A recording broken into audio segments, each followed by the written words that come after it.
This Lexus RX350 is over 130,000 miles.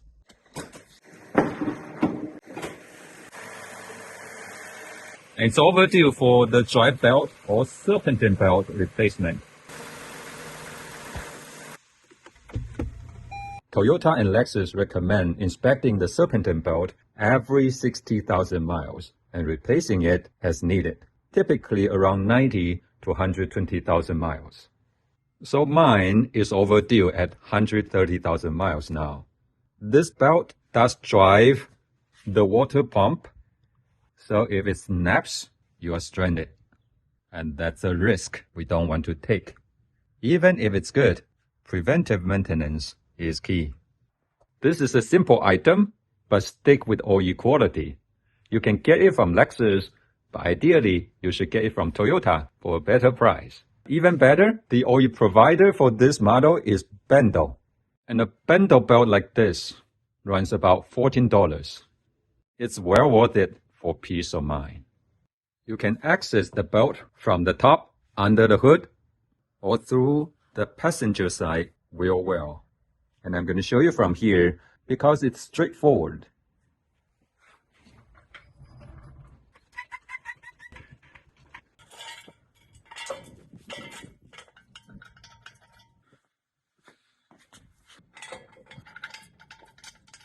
You can raise the car from the side, but I prefer to raise it from the front and then put a couple of jack stands on each side just in case.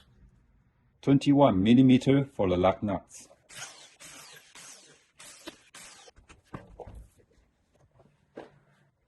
$10 millimeter to remove the screws.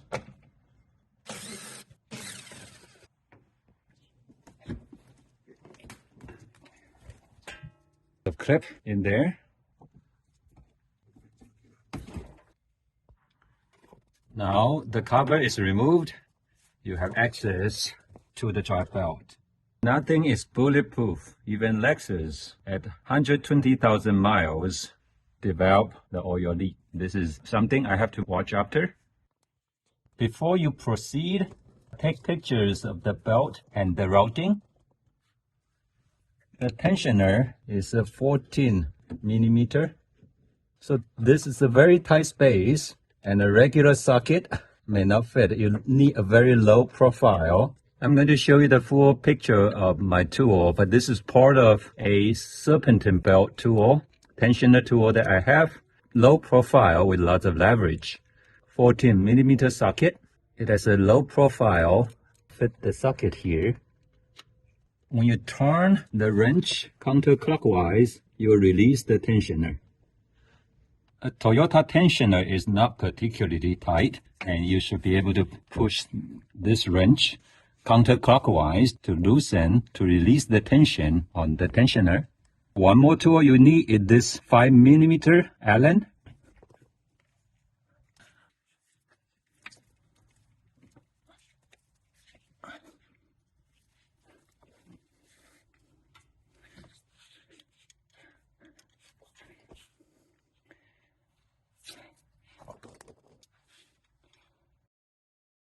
The Allen key, when you release the tension, the key is locking the tensioner in place. The tension is off, and you can remove the belt. And again, when you remove the belt, you may still want to pay attention to its routing on the crankshaft pulley, and then the tensioner, and I believe there is the AC compressor. And then from the tensioner to the water pump.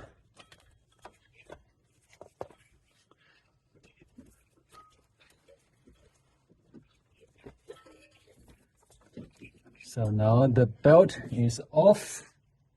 Again, this is the tensioner tool or the serpentine removal tool. The benefit of having the toolkit is that, you have low profile sockets.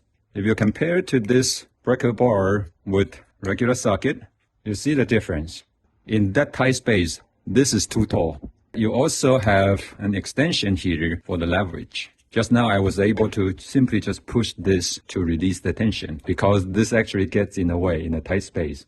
On a Toyota, usually the tension is okay. You can push it even with this 3/8 drive breaker bar. But on a Honda, believe me, it's tight.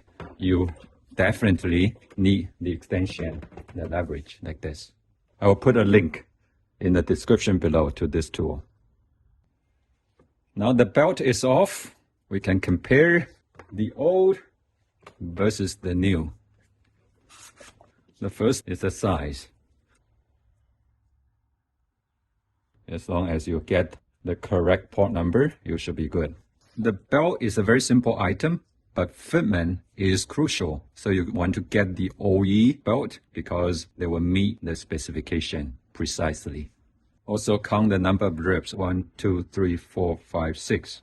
On the new, 1, 2, 3, 4, 5, 6. Right, they should be exactly the same. Now let's check the old belt. Look for cracks. But if you compare the grooves, you can see they already run very deep versus the new one, very shallow. And there's a little bit of glaze because of wear. And so even though it's still holding up very well, it's time to throw them away and get the new one for peace of mind. Better safe than sorry. Before you put this in and route the belt, pay attention to the two sides of the belt. First is the working side with the ribs. Those ribs should match with grooves on the drive pulleys. And then the other side, the smooth side, the back side, should also rest on the flat pulleys. It should all make sense. Smooth side on the smooth side and the rib side on the grooves. Okay, now let's go back and put the new belt on. We're going to start with the crankshaft pulley right here. And then the water pump up here.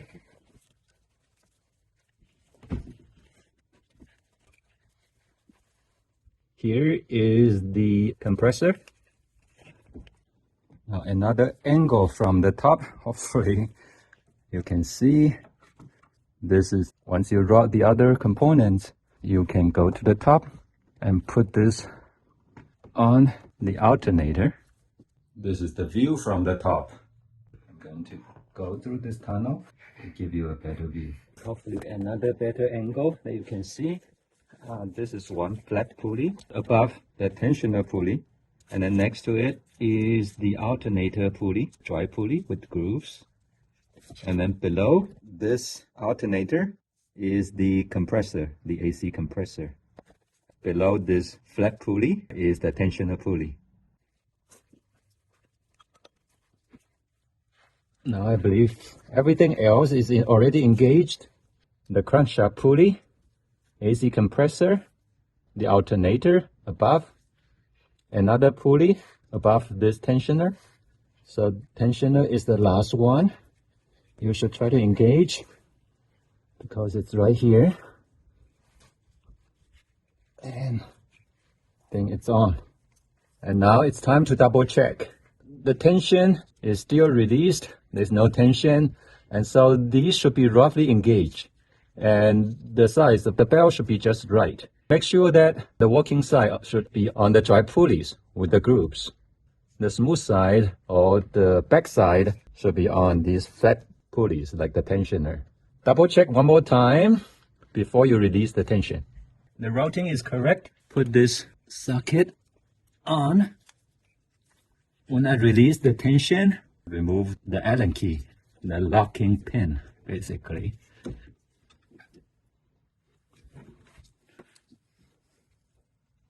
Tension released. Okay, remove the pin and then let go slowly.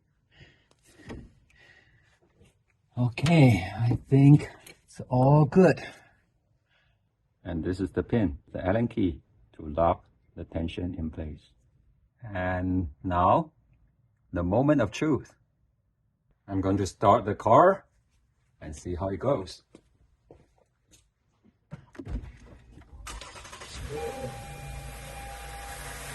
It seems to run smoothly. Perfect.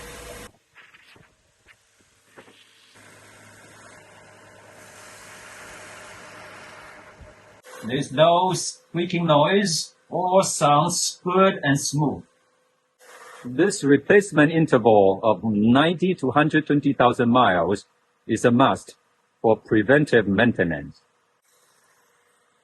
And it applies to a broad range of vehicles with this V6 engine, 2GR-FKS. And I'm going to list here Toyota and Lexus vehicles with this engine, and the procedure should be similar to this Lexus RX350.